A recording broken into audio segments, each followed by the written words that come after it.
Hello, कैसे हैं आप सब लोग। मैं आपकी दोस्त श्वेता आपका स्वागत करती हूँ आपके ही YouTube channel Gurukul techno classes में। तो इसके पहले मैंने आपको सेफ्टी की जो क्लास प्रोवाइड करी थी, जिसमें मैंने आपको सॉफ्ट स्किल के बारे में बताया है और 5S के बारे में बताया है। तो अब मैं आपको बताने जा रही हूँ कि दुर्घटना जो सुरक्षा है वो दुर्घटना से बचने के उपाय। तो सबसे पहले दुर्घटना कैसे होती है। जैसे आप किसी वर्कशॉप में आप जा रहे हैं तो बिजली से जो हमारे जो बिजली के उपकरण होते हैं, रसायन उपकरण होते हैं, ऊष्मा उपकरण होते हैं, मशीनें होती हैं। तो अगर हम इसमें किसी भी तरह की भूल चूक वश भी कोई भी गलती कर देते हैं, या फिर हमारा जो पैर है फर्श में पड़ी तेल को देख करके ना देख के चलने में उस पर फिसल जाते हैं, तो इन सब चीजों से जो गिरते हैं इसे हम दुर्घटना कहते हैं। और इन सब चीजों से बचने के लिए हम जिन उपायों का प्रयोग करते हैं उसे हम सुरक्षा कहते हैं। तो सुरक्षा करने के साथ साथ पहले तो आपको दुर्घटना के कुछ कारण मैं बताने जा रही हूँ कि दुर्घटना होने के क्या क्या कारण हो सकते हैं। तो सबसे पहला जो हमारा कारण आता है वो है अज्ञानता। ये जो सबसे पहला आपका कारण है अज्ञानता, इग्नोरेंस। जैसे अगर हम किसी भी चीज में जाते हैं, किसी भी वर्कशॉप में जाए, जब तक हमें किसी भी मशीन टूल या फिर किसी भी मशीन के बारे में जानकारी ना हो तब तक हम उस कार्य को ना करें। अगर हम उस कार्य को करते हैं तो उससे हमारी दुर्घटना हो सकती है। इससे बचने के उपाय क्या है कि इग्नोरेंस, जब तक हमें किसी टूल के बारे में पूर्णतया जानकारी ना हो तब तक हमें उस कार्य को मतलब बगैर पूर्ण जानकारी के हमें उस कार्य को नहीं करना चाहिए। जो दूसरा हमारा रीजन है वो है क्यूरियोसिटी, उत्सुकता। जैसे कि हम लोग जब नए किसी भी प्रयोगशाला में जाते हैं या फिर नए किसी तकनीकी प्रयोगशाला में जाते हैं तो हमें हर चीज को सीखने का या फिर नई नई चीजें देख करके हमें बहुत सी जल्दी होती है कि हम इस कार्य को कर लें। या फिर नए बच्चे जाने से पहले उसकी सुरक्षा को ना जानते हुए मशीन पे कार्य करना बहुत ज्यादा चाहते हैं। तो इस चीज को ये चीज नहीं करनी चाहिए। जब तक हमें उसके बारे में पूर्णतया जानकारी ना हो हमें उत्सुकता नहीं दिखानी चाहिए। ठीक है, ये इससे बचने का उपाय क्या है कि हमें जब तक किसी भी चीज की जानकारी ना हो तब तक हम किसी भी कार्य को करने की जल्दबाजी ना करें। जो तीसरा हमारा कारण है अपनी कुशलता पे अत्यधिक भरोसा होना। जैसे ना भरोसा होना या ना जानकारी होना तो बात अलग आ जाती। अब आती है कि काम करते करते लोगों को खुद पे बहुत ज्यादा ही भरोसा हो जाता है, और इस ज्यादा भरोसा तो अच्छी बात है पर ओवर कॉन्फिडेंस होना बहुत ही गलत बात है। ओवर कॉन्फिडेंस होने से क्या होता है कि लोग अपनी कुशलता के बारे में ना ध्यान देते हुए अपनी थोड़ी थोड़ी बारीकियों को ना ध्यान देते हुए अपना कार्य करते चले जाते हैं, और ऐसे में वो गलतियां कर बैठते हैं। इसीलिए हमें अपने कार्य के प्रति सजग होना चाहिए और ओवर कॉन्फिडेंट नहीं होना चाहिए। जो चौथा हमारा रीजन आता है कि लगन की कमी। जैसे अब हम हैं, पता चले हम मशीन पे कार्य तो कर रहे हैं पर हमारा जो दिमाग है वो ये है कि रणवीर कपूर की नई पिक्चर आई है, तो ध्यान हमारा जब तक हमारा इंटरेस्ट ना हो उस काम पे तब तक हम उस काम को नहीं करना चाहिए। अगर उस कार्य को करेंगे तो हमें सबसे ज्यादा दुर्घटना होगी। तो जब तक हमें पहले तो इसका उपाय क्या, हमें उस कार्य क्षेत्र में अपनी रुचि को लाना है कि जिस कार्य क्षेत्र में हम कोई कार्य कर रहे हैं उस कार्य क्षेत्र में हमें रुचि लाना बहुत ही आवश्यक है। तभी किसी कार्य को रुचि के साथ ही करना है। ठीक है, पांचवा जो हमारा कारण आता है औजार व मशीन व जुगाड़ों का सही ना होना। मतलब जो हमारे टूल्स हैं, मशीन्स हैं, इनका मतलब गुड कंडीशन में, जुगाड़ जो होते हैं हमारे गुड कंडीशन में नहीं होना। ठीक, मशीनों का सही से प्रयोग ना करना। तो इसलिए इसका जो उपाय हमें मशीनों को जो सबको सही कंडीशन में रखते हुए ही कार्य करना है। जो छठवां हमारा है वो काम करने का तरीका गलत। जैसे अब काम करने का तरीका गलत क्या, हम पता चले कि अब चलती मशीन पे हम तेल डालना है, गियर को चलती मशीन पे नहीं बदलना है, इस तरह के अगर कार्य करते हैं तो दुर्घटना बहुत ही ज्यादा संभव है।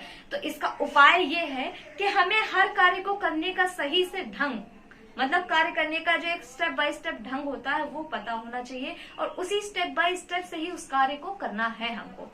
जो सातवां हमारा रीजन आता है पोशाक, जो गलत पोशाक व गलत औजार का यूज। पहले तो आता है गलत पोशाक। गलत पोशाक में क्या, जैसे हमारे लड़कियां हैं, लड़कियों के बाल खुले होते हैं, मशीनों में कार्य करते हैं, अगर उनके बाल खुले होंगे और किसी भी तरह से अगर वो कहीं भी फंस जाएंगे तो दुर्घटना हो सकती है। कपड़े उनके ढीले ढाले नहीं होने चाहिए।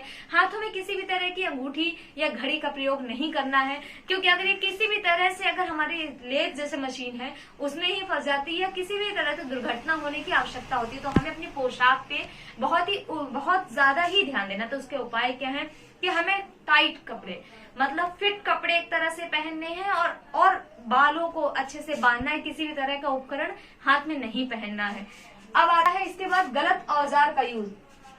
गलत औजार के यूज में अगर हम कहें तो जैसे जो छेनी होती है, ठीक है, मशरूम हेड, मतलब उसको इतना प्रयोग करने के बाद जो उसका हेड होता है वो गोलाई, जिससे हमारा हथौड़ा फिसल जाता है। तो इस तरह की जो चीजें हैं जिसमें किसी भी तरह की कमी आ गई है, उनका प्रयोग ना करते हुए सही से सही औजारों का ही प्रयोग हमको करना है।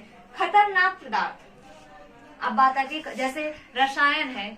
अब हमारा ऐसा विस्फोटक रसायन है या ज्वलनशील रसायन है, अगर उसको ऐसे किसी भी जगह पे रख देंगे, उसका रख रखाव सही नहीं होगा या उसको सही से बॉक्स में, ऐसे बॉक्स में नहीं रखेंगे जो सील हो, तो वो बाहर अगर लिक्विड, खतरनाक लिक्विड है तो रिसेगा। उसको सही से रख रखाव करना, यही उसका उपाय है। और जो अंतिम है हमारा, मशीन का कवर ना होना या बिजली के तार नंगे होना।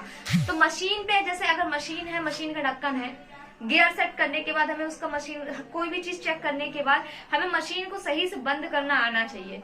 जब तक मशीन बंद करने के बाद एक बार दोबारा से चेक कर लें। और कहीं भी अगर बिजली की तार खुली है तो उसे, जो बिजली की तार हमारी खुली है, उसको टेप से हमें कवर करना चाहिए। तो ये तो बात आ गई कि जो हमारी जो दुर्घटनाएं होती हैं उससे जुड़ी ये सारी चीजें हैं जो हमारी जुड़ी हुई है। अब बात आती है कि हमें आगे क्या करना चाहिए। तो सबसे बड़ी बात है पावर फेल्योर। पावर फेल्योर मतलब आपातकालीन अगर आपकी बिजली चली जाती है तो उसमें आपको क्या करना चाहिए। तो आपातकालीन अवस्था में बिजली जाने के लिए, एक मिनट, पावर फेल्योर की जैसे बात कर रहे थे, तो पावर फेल्योर जाने के बाद आपातकालीन बिजली चली जाने से हमें क्या करना चाहिए। सबसे पहले तो हमको अफरा तफरी नहीं मचानी चाहिए। पहला है अफरा तफरी नहीं मचानी चाहिए हमको।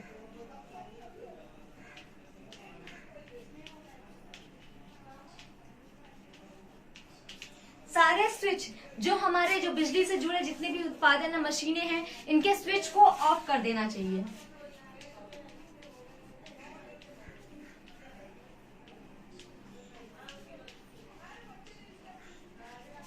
बिजली से बने हुए जितने भी उपकरण है, जैसे पंखे हैं या बिजली से चल रही मोटर है, इन सभी को बंद कर देना चाहिए। क्योंकि अगर बिजली आने के बाद किसी भी तरीके से अगर पावर अधिक आ गया तो फिर आपकी जो बिजली है, जो पंखे हैं या मोटर है, वो जल सकती हैं। तो हमें बिजली के जो उपकरण है, उपकरण को बंद कर देना चाहिए। और जो अंतिम है उसके बाद हमको रोशनी का प्रबंध करने की कोशिश करनी चाहिए कि हम इसमें जहां पे भी लाइट गई हो वहां पे रोशनी की व्यवस्था उसी समय करनी चाहिए हमको।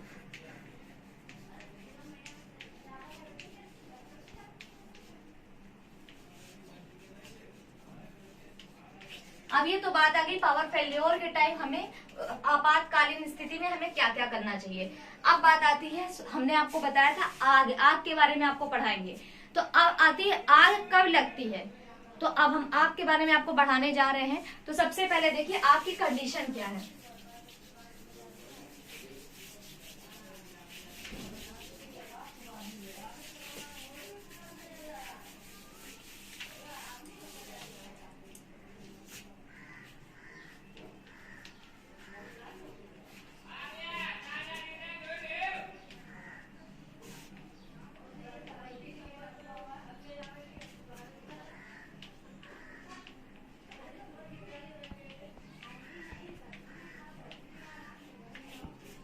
सामान्य नियमानुसार जहाँ पे बात कही गई है कि जब ऑक्सीजन और ईंधन की रासायनिक क्रिया को जब रासायनिक क्रिया होती है तो हमारी आग लगती है। मतलब है कि जब हमारा ऑक्सीजन प्लस ईंधन की रासायनिक क्रिया होती है तो हीट उत्पन्न होगी ना हमारी। तो जब ये तीन अवस्थाएं एक साथ होंगी तभी हमारी आग लग सकती है। तो आग के प्रकार कितने होते हैं? बेसिकली आग के 4 प्रकार होते हैं और ईंधन के अनुसार इसका डिवाइडेशन किया गया है कि जो ईंधन के अनुसार इसका डिवाइडेशन किया गया है। तो आग के जो प्रकार हैं 4 प्रकार के हैं। तो class A fire, class B fire, class C fire और क्लास डी फायर। तो क्लास ए फायर में कौन कौन से ईंधन आते हैं? तो जो हमारे आग टाइप है आग फायर के, फर्स्ट क्लास ए। क्लास ए में आपके जैसे आपका कपड़ा हो गया, पेपर हो गया, लकड़ी हो गई, या किसी भी तरह की सॉलिड मटेरियल हो गया।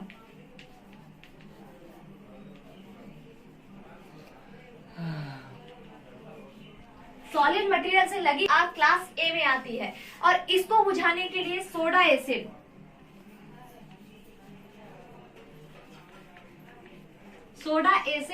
फायर एक्सटिंग्विशर, पानी का प्रेशर से अगर हम पानी देते हैं, या फिर मिट्टी की रेत,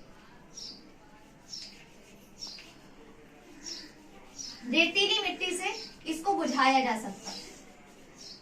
फिर से रिपीट कर रही हूँ, क्लास ए की फायर के लिए सॉलिड मटेरियल जो है आपके कपड़ा, पेपर, लकड़ी या भी किसी भी तरह का सॉलिड मटेरियल है, तो उससे जो लगी आग होती है उसको हम कैटेगरी ए में रखते हैं और इसको बुझाने के लिए हमारा सोडा एसिड फायर एक्सटिंग्विशर का प्रयोग करते हैं। जो सेकंड हमारी आती है वो क्लास डी फायर है।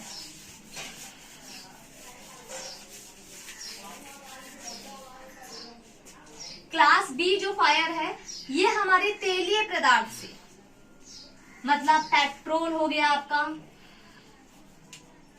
पेट्रोल हो गया, पेंट हो गया आपका, थिनर हो गया आपका, डीजल, मतलब लिक्विड मटेरियल से लगी हुई आग क्लास बी में आती है और इसको बुझाने के लिए foam fire,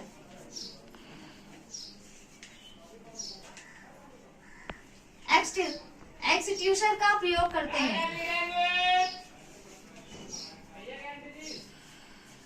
foam fire extinguisher का प्रयोग करते हैं। जो टाइप सी है आपका, उसमें आपकी जो आपके ठोस ये तो पहला हो गया ठोस द्रव। अब आपके जो आते हैं गैसीय पदार्थ, क्लास सी में आपके जो गैसीय पदार्थ है उससे लगी हुई जो फायर है उसको क्लास सी की कैटेगरी में रखा जाता है। तो जैसे क्लास हमारी जो सी है, हमारी एलपीजी गैस, यहाँ पर जो हो गई सीएनजी गैस हो गई, या फिर किसी भी तरह की जो गैसीय पदार्थ है उससे लगी आग जो हमारी है, उससे लगी आग को कैटेगरी सी में रखा गया है और इसको बुझाने के लिए ड्राई पाउडर एक्सटिंग्विशर का प्रयोग करते हैं। और जो इसका लास्ट पार्ट है वो क्लास डी है।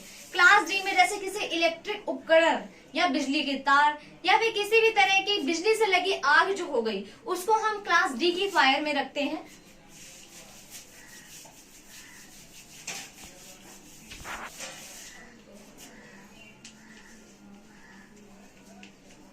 स्विच जैसे हमारे हो गए स्विच, इलेक्ट्रिक अप्लायंसेस से लगी हुई जितनी भी आग होती है, मतलब जो हमारी बिजली से लगी हुई आग है, इसको हम CTC carbon tetra chloride extinguisher से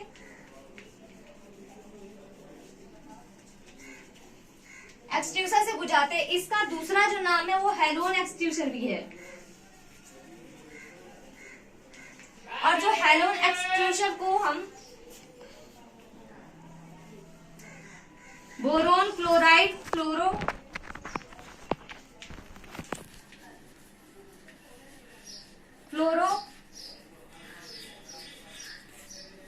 मेथेन एक्सटिंग्विशर भी BCF एक्सटिंग्विशर भी कहते हैं। तो ये हो गए हमारे टाइप्स ऑफ फायर। अब अगली क्लास में हम प्राथमिक उपचार मतलब फर्स्ट एड्स और फर्स्ट एड से जुड़े जो उपकरण हैं उनके बारे में आपको बताएंगे। तो अब अगली क्लास में अगर कोई आपको बात ना समझ में आई हो तो आप इसका जो भी है कमेंट्स में आंसर कर सकते हैं। इस क्लास को लाइक करें, व्यू करें, सब्सक्राइब करें। तब तक के लिए थैंक यू सो मच।